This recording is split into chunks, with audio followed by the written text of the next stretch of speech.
Student खराब। अवाम and pleasant welcome to intermediate coaching classes. तो बाबू आज हम लोग क्या पढ़ेंगे? आज पढ़ेंगे एक्सप्लेन कैसे करते हैं। क्या पढ़ने जा रहे हैं? एक्सप्लेनेशन जो आती है क्लास 12 में आती है इंग्लिश में, तो उसको एक्सप्लेन कैसे करते हैं। तो प्रोज से बाबू 2 आते हैं और पोएट्रीज भी 2 आते हैं, 2-4 आते हैं जिसमें से एक लिखना होता है। और दोनों से 4-4 मार्क्स के आते हैं। कितने मार्क्स के आते हैं? 4-4 मार्क्स के।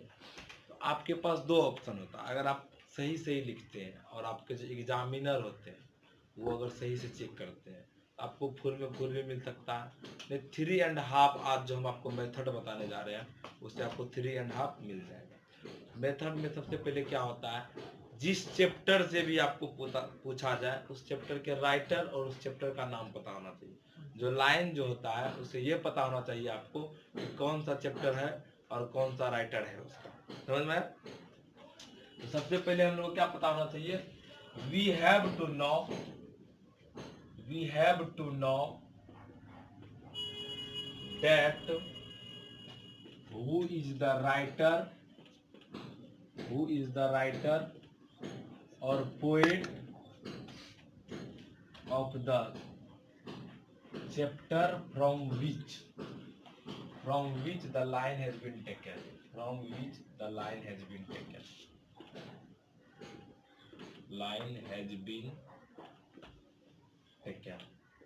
बाबू ये याद कैसे रहेगा? आपको सबसे पहले सारा जितना भी है राइटर और चैप्टर का नाम सबको आपको याद रखना पड़ेगा। उसके बाद लाइन जो होता है, ऐसा नहीं होता है कि सारी लाइंस जो है आपको याद रहेगी, किसी को याद नहीं रहती है सारी लाइन। और जो लाइंस होती है लगभग आपको पढ़ने आता है तो पता ये जरूर होगा कि ये लाइन इस चैप्टर से बिलोंग करता है। क्या पता रहता है कि नहीं? ये पता रहता है कि लाइंस जो है इस चैप्टर से बिलोंग्स कर रहा है। जब ये बात आपको मालूम रहती है कि ये लाइन इस चैप्टर से बिलोंग्स कर रही है तो उसके बाद आपको उस चैप्टर के राइटर कौन है वो भी पता रहेगा। जैसे मान लेते हैं कि पोएम जो है sweetest love I do not go for weariness, ये वाला लाइन दे दिया गया आपको, 4 लाइन लिख दिया गया। उसमें पूछ दिया गया कि एक्सप्लेन दिस। आपको उस लाइन की मीनिंग पता होगी ये गारंटी नहीं है। मीनिंग आपको उस चारों लाइन की पता होगी ये बात की कोई गारंटी नहीं है, लेकिन ये बात जरूर गारंटी होनी चाहिए कि वो sweetest love I do not go chapter का है और उसको लिखा कौन है? John Donne. कौन लिखा बाबू? जॉन डन लिखा। हम लोग सबसे पहले क्या करेंगे? We have to know that who is the writer और poet of the chapter from which the line has been taken. जो लाइन जिस चैप्टर से लिया गया उसका राइटर या पोएट आपको पता होना चाहिए। दूसरा बात क्या होना चाहिए कि हम लोग क्या करेंगे? We have to know the meaning of line.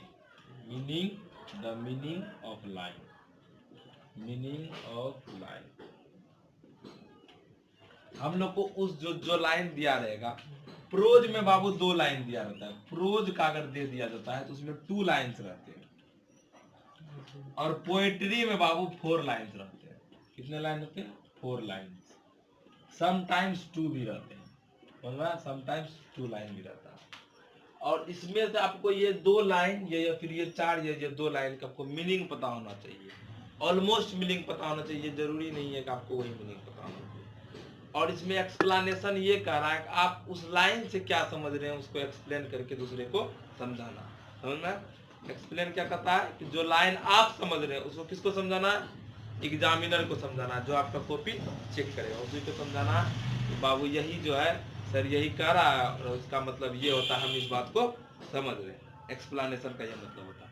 लेकिन कोई जरूरी नहीं है कि आपको उस लाइन का मीनिंग मालूम नहीं रहता है। मीनिंग मालूम तो होता क्या है, हम लोग के पास 2 ट्रिक्स होते हैं। अगर हम लोग ट्रिक्स को अपनाते हैं तो हम लोग को गारंटी नहीं है कि 0-4 नंबर जो दिया है वो इतना मिल जाए। हम लोग को 3.5 नंबर मिल सकता है और ये भी मिल सकता है। 3.5 नंबर कंफर्म मिलेगा। समझ में आया? कैसे मिलेगा वो देखिए। हम लोग को जब ये मीनिंग नहीं पता रहेगा तब क्या करेंगे? सबसे पहले हम लोग तब क्या करेंगे? 3rd लाइन में हम लोग लिखेंगे we have to write on this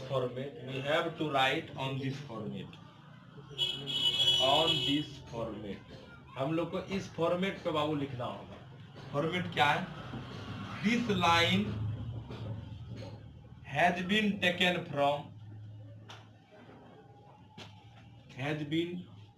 from our book. हम लोग का बुक कौन सा है? हम लोग का बुक कौन सा है? Rainbow second. हम लोग को रेनबो सेकेंड में ये जो लिया गया है, किससे लिया गया? रेनबो सेकेंड से लिया गया। Our book Rainbow second of chapter. कौन सा चैप्टर का है बाबू? जिस चैप्टर का होगा उस चैप्टर का नाम लिखेंगे। जिस चैप्टर का होगा उस चैप्टर का क्या करेंगे? नाम लिखेंगे। जिस चैप्टर का होगा उसका नाम लिखेंगे। आया समझ में? उसके बाद which has been written from, which had been written by. अब यहाँ पे राइटर का नाम लिखना है। किसका नाम लिखना है बाबू? राइटर का नाम।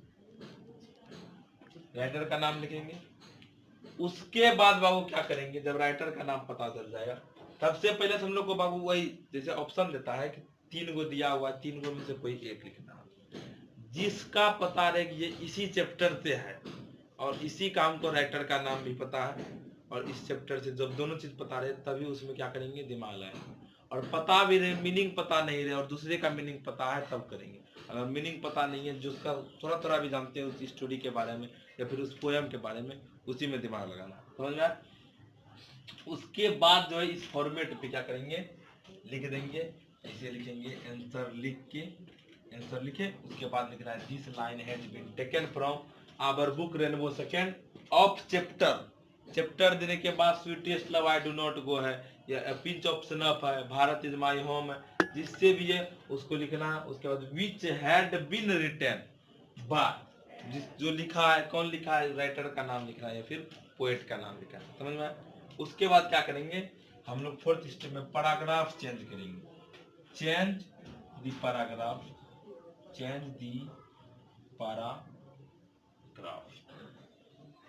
पैराग्राफ को चेंज करेंगे। यहां से लिखेंगे फिर and put on this format. उसके बाद इस फॉर्मेट पे लिखेंगे। पैराग्राफ चेंज करने के बाद लिखेंगे इन दिस लाइन। अब जैसे देखिए जॉन डन होता है या फिर मनोहर मालगांवकर या फिर डॉक्टर जाकिर हुसैन, तो बाबू यहाँ पे जरूरी नहीं है कि आप इन दिस लाइन के बाद उसका फुल नाम लिखें, आधा नाम भी लिख सकते हैं। जैसे जॉन डन है तो डन लिखे, भारत इज माय होम कौन लिखा है? डॉक्टर जाकिर हुसैन, तो क्या लिखेंगे? हुसैन सिर्फ लिखेंगे। क्या लिखना है हम लोग को? हुसैन सिर्फ लिखना है। और अगर मान लेते हैं Indian civilisation and culture Mahatma Gandhi लिखा है, तो इन दिस लाइन सिर्फ क्या लिख लेंगे? गांधी जी लिखेंगे, गांधी जी। और जो बकलोल बच्चा होगा वो क्या करेगा? गांधी जी सब में लिखेगा। तो यहाँ पे लिखना है बाबू राइटर का शॉर्ट नेम, राइटर का शॉर्ट नेम लिखे। In this line Gandhi ji said या फिर से या फिर want to say that. Say that के बाद उस लाइन से जो भी मीनिंग समझते हैं आप उसको लिखिए। उस लाइन से जो मीनिंग आपको समझ में आता है,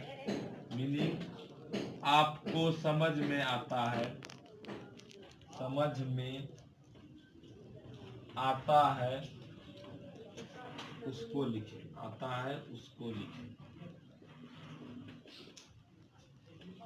आगे समझ में? उसको क्या करना है? लिखना है। आया कि नहीं समझ में? अब जब उसको लिख लेंगे हम लोग का क्या हो जाएगा? ये कंप्लीट हो जाएगा। अब होता क्या है बाबू, किसी केस में हम लोग को लाइन का मतलब पता नहीं रहता है, उस टाइम में क्या करेंगे? हम लोग को सेम टू सेम लाइन छाप देना। क्या करेंगे? सेम टू सेम लाइन छाप देना। जैसे हम एग्जांपल देके अभी समझेंगे। आप लोग क्या कीजिए, इसको पहले लिख लीजिए।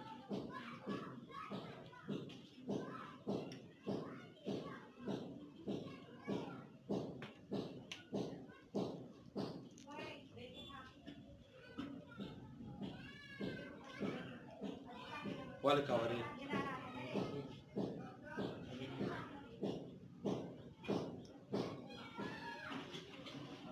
में आ रहा है कि नहीं? हाँ? नहीं समझ में तो बच्चों बोली दिया वीडियो टेंशन लगने चलवा बोलना है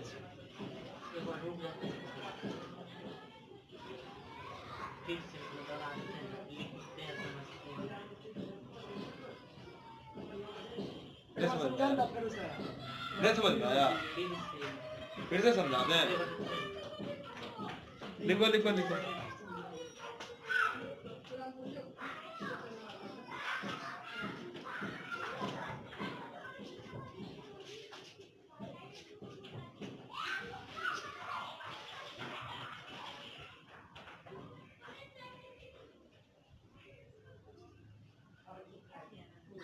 चलिए अब फिर से हम लोग समझना आता है समझना ये है जिसको समझ में नहीं आता है जो भी लाइन दिया रहेगा जैसे दिया रहेगा मान लीजिए अब ब्लड ऑफ एटम जो भी पाया जाता है जैसे जो भी लाइन दिया रहे sweetest love I do not होगा या Bharat is my home it is the education जो मोस्ट इम्पोर्टेंट प्राइम इंस्ट्रूमेंट है वो लाइन दिया रहे उसको आपको सबसे पहले तो लाइन सबको जिसको जो लाइन मालूम होगा उसी को टच करना है जो लाइन हम लोग को मालूम नहीं होगा लाइन 3-4 ऑप्शनल दिया जाता है टोटल 6 लाइन को एक्सप्लेन करने दिया जाता है जिसमें से 2 लाइन को हम लोग क्या करना है एक्सप्लेन करना है एक रहता है प्रोज से और दूसरा रहता है पोएट्री से समझ में दोनों 4-4 मार्क्स का आता है समझ में मतलब टोटल कितना मार्क्स हुआ 8 मार्क्स हुआ दोनों 4-4 मार्क्स का होता है टोटल 8 मार्क्स हुआ 8 मार्क्स को लाने का इजी ट्रिक इसमें क्या करना है जो लाइन दिया हुआ 6 गो में से 3-3 करके दिया रहेगा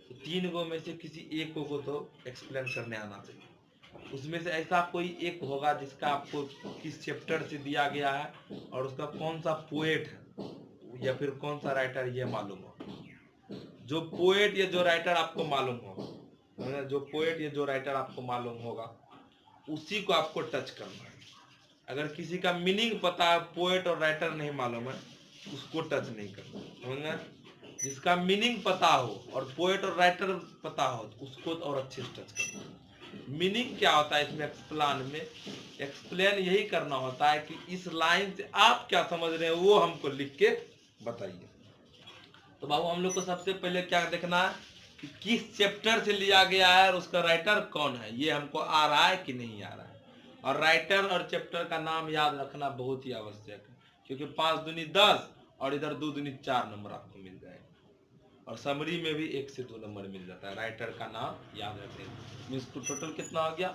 टोटल 15-16 नंबर आप लोग का आ गया किससे राइटर के नाम से अब क्या करेंगे जब ये पता चल जाएगा तो हम लोग को लाइन का मीनिंग नहीं भी आता है चलेगा लेकिन आना जरूरी हो उसके बाद क्या करना है we have to write on this format ये जो फॉर्मेट लिखा है उस पे लिखना आंसर लिखेंगे मार्जिन के अंदर आंसर 30 नंबर का होगा उसके बाद क्या करेंगे लिखेंगे this line has been taken from our book Rainbow second हम इधर जो लाइन लिया गया ये जो पंक्ति लिया गया किससे लिया गया हम लोग के बुक से लिया गया रेनबो सेकंड यहाँ पे लाइन्स होगा बाबू दिस लाइन क्योंकि एक लाइन दिया नहीं रहेगा 2 लाइन दिया रहेगा ऑफ चैप्टर जिस चैप्टर का होगा उसका नाम लिखेंगे which had been written by जो भी उसका राइटर का नाम होगा वो लिखेंगे जो भी उस राइटर का नाम होगा क्या करेंगे उसको लिखना उसके बाद लिखना है उसके बाद फिर पैराग्राफ यहाँ से चेंज करेंगे change the paragraph and put on this format उसके बाद पैराग्राफ चेंज करेंगे उसके बाद लिखेंगे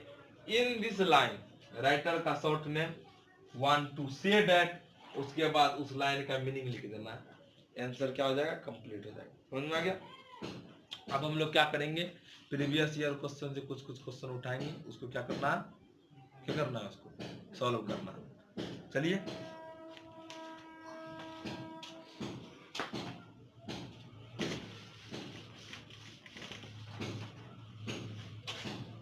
ये क्वेश्चन लिखिए एक्सप्लेन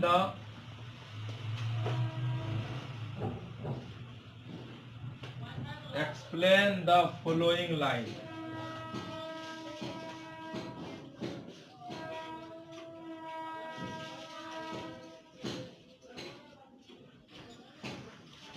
क्वेश्चन लिखिए explain the following line 4 marks. अब क्वेश्चन लिखते हैं।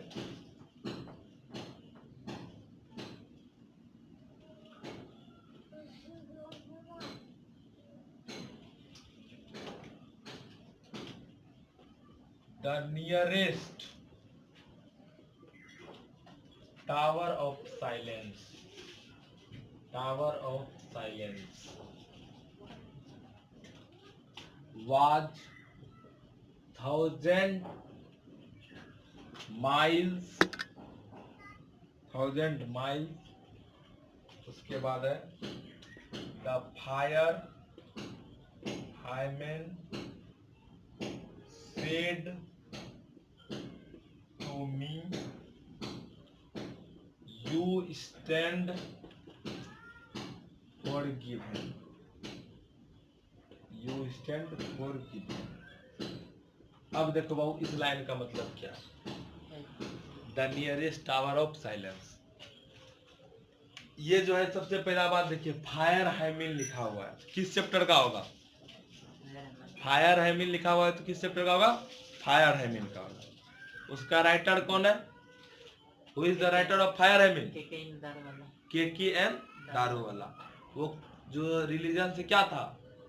जोरास्ट्रियन था। क्या था? जोरास्ट्रियन। और जोरास्ट्रियन के पास बुद्धि क्या होता है? बहुत ज्यादा होता है। जोरास्ट्रियन उसका रिलीजन हुआ, जैसे हम लोग हिंदू हुए, मुस्लिम हुआ, इस्लाम हुआ, समझ में? और हिंदू मुस्लिम हम लोग जैसे होते हैं ना, उसी तरह जोरास्ट्रियन जो होता है पारसी होता है, समझ में? पारसी होता है। अब देखिए सारा the nearest tower of silence, उस लोग में जो मरता है ना बाबू, जैसे किसी की देहांत हो गई, कोई डाई कर गया, उन लोग को टावर ऑफ साइलेंस पे पहुंचाया जाता है, समझ में? लेकिन वहां पे जो फायर हेमिन में क्या देखा कि जो बच्चा मर गया था, जो बच्चे की डेथ हो गई थी, या फिर कोई जो बूढ़ा मर जाता है, उसको वहां पे लकड़ी दूर होने के कारण, 1000 माइल दूर होने के कारण, उसको वहां पे पहुंचाने के वजह से उसको क्या कर दिया? जला दिया गया। और इसका अग्नि देव जो है उसका क्या है? उसका पूजा करता था। कौन क्या करता था पूजा अग्नि देव का? के.के.एन. दारूवाला। पारसी का कोड होता है, समझ में? जिस तरह हिंदू में क्या होता है कि हम लोग दफनाएंगे नहीं, मुस्लिम में क्या होता है? दफनाया जाता है, जलाएंगे नहीं, समझ में ना? और इस्लाम मुस्लिम होता है वो। और जैसे क्रिश्चियन हुआ, क्रिश्चियन में कहाँ पहुंचाता है? चर्च के पास पहुंचाता है, जहाँ पे उसको दफनाया जाता है। उसको ताबूत में करके क्या होता है? दफनाया जाता है। फर्क होता है इस्लाम, देखिए दफनाया दोनों में जाता है। इस्लाम में क्या होता है? डायरेक्ट दफना दिया जाता है, और उसको ताबूत में करके दफनाया जाता है। किसमें? क्रिश्चियन में। उसी तरह पारसी में क्या होता था? टावर ऑफ साइलेंस तक पहुंचाना पड़ता, समझ में? और टावर ऑफ साइलेंस जो था बाबू 1000 माइल दूर था। कितना था? 1000 माइल दूर था। बोल रहा है इस लाइन को क्या करना? एक्सप्लेन करना। तो कह रहा है जो नियरेस्ट, जो सबसे नजदीक था, टावर ऑफ साइलेंस, जहाँ पे उसको दफनाया जाता, वाज 1000 माइल, मीन्स 1000 माइल दूर था। और 1000 माइल बहुत दूरी होती है, समझ में? 1 किलोमीटर बहुत दूरी होता है। उस टाइम जो है मान लीजिए कि किसी गाड़ी के संसाधन नहीं हो, इसीलिए जो है जाना बहुत दुख हुआ। उसके बाद कहता है the fire hymn said to me, आग की लपटे मुझे कह रही है। किसको कह रहा है? के.के.एन. दारूवाला को। यू स्टैंड फॉरगिवन, और तुमको कभी भी जो है माफ नहीं करेंगे। क्यों नहीं माफ करेंगे? क्योंकि उसने क्या तोड़ा है? रूल तोड़ा है। पार्टी में नहीं दफनाया जाता है, सॉरी नहीं जलाया जाता है। ये क्या कर दिया? जला रहा। अब हम लोग इसको लिखेंगे कैसे? सबसे पहले जो क्वेश्चन देगा, क्वेश्चन को एग्जाम में लिखना नहीं है, यहाँ पे करेंगे क्या? आंसर 1 दिए, लिखे this line has been taken from, this line has been taken from our book Rainbow Second of chapter। किस चैप्टर का है बाबू? फायर हाइमिन का है। किस चैप्टर का? Fire hymn of chapter fire hymn, which had been written by कौन सा था? पारसी था, पारसी था ना। लिखना है जोरास्ट्रियन। अगर नहीं पता है ना, जैसे मेटाफिजिकल पोएट होता है, वार पोएट होता है, नेचुरल पोएट होता है, ये सब अगर नहीं पता डायरेक्ट नाम लिख सकते हैं। यहाँ लिख देते हैं के की एन दारू वाला, के की एन दारू वाला आ गया, ये लिखा था। इसके बाद जैसे यहाँ पूरा हुआ क्या करेंगे? पैराग्राफ चेंज, जस्ट इसी के नीचे लिखना है। क्या लिखेंगे? This line has been taken, sorry, this line, in this line दारू वाला wants to say, दारू वाला wants to say that the nearest tower of silence, the nearest tower of silence is 1,000 miles away from his home, and the fire will never forgive him as he had break the Parsi code. Break the Parsi code. समझ आया? पारसी का rule होता है क्या बाबू, कि वो कभी भी क्या करेगा? जलाएगा नहीं, किसी को भी जलाएगा नहीं, उसको कहाँ पहुंचाएगा? टावर ऑफ साइलेंस में पहुंचाएगा। अब देखिए कितना इजी था। ये लाइन तो आपको सब में लिखना है कि नहीं? ये लाइन आपको सब में लिखना है। उसके बाद देखिए क्या कर रहा है? इन दिस लाइन दारू वाला, इन दिस लाइन दारू वाला wants to say that the nearest tower of silence is 1,000 miles away from his home, and the fire will never forgive him as he had break the Parsi code. है ना? चलिए लिख लीजिए इसको।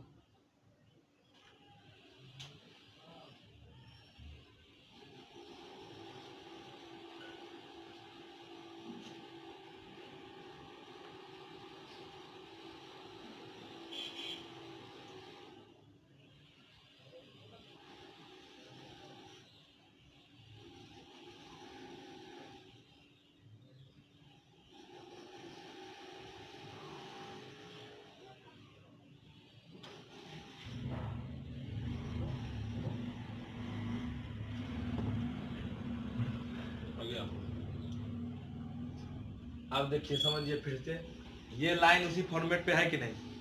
First वाला जो लाइन क्या है? This line has been taken from our book Rainbow second. Book तो रेनबो सेकंड ही चल रहा है, उसके अलावा कोई और बुक चल रहा है? एगो चलता है स्टोरी ऑफ इंग्लिश, उससे एक्सप्लेन करने के लिए 2-3 साल से नहीं आ रहा है, आता था पहले उससे भी। इसमें रेनबो सेकंड लिखेंगे। Of chapter fire hymn, chapter fire hymn इससे भी पता चलता है।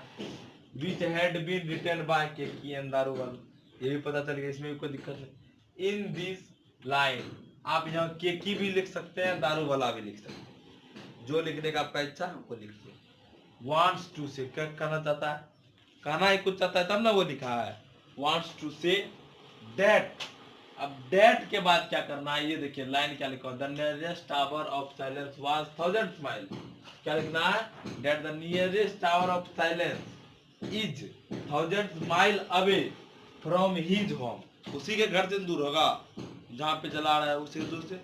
उसके बाद and the fire will never forgive him, यहीं पे लिखा हुआ the fire have been said to him, so you stand forgiven, तुमको क्या करा है? कभी भी फॉरगिव नहीं किया जाएगा।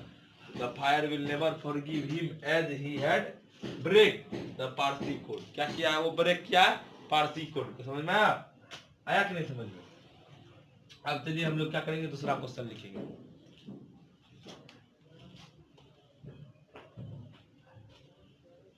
देख सकते हैं, वीडियो बंद लाओ,